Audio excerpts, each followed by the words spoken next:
После повеќе од една деценија конечно ќе се прошири позитивната листа на лекови. По многу пробиени рокови формирана е комисија од стручни лица, која ќе се состанува 2 пати месечно и ќе одлучува дали одреден лек ќе биде на позитивната листа.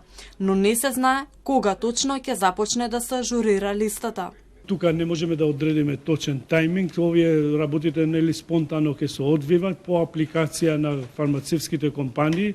Професорката нели ви кажа во својот говор дека секој 2 пати неделно ако е потребно и повеќе или колку месечно кој одлучиме според апликациите, тие ќе бидат разгледани и спонтано ќе бидат ажурирани, ќе се стават на листа на позитивна листа на лек.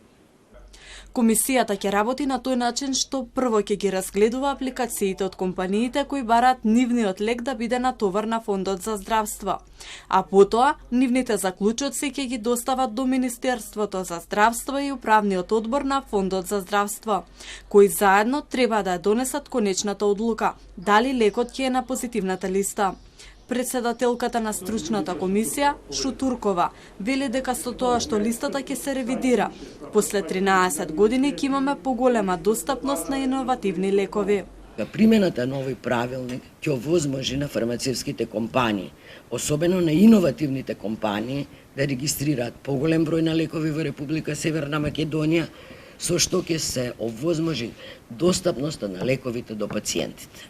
Министерот меѓутоа, освен ветување за проширување на позитивната листа на лекови, вети дека ќе се надмине проблемот со вработување на медицинскиот персонал во болниците. Се договориле со Министерот за финансии Бесими, од сега за вработувањата да одлучува Министерството за здравство, а не финансии, бидејќи, како што рече Меджити, неколку пати се опоменувани од антикорупцијска комисија дека во здравството се држат вработени со договор на дело подолго од половина година.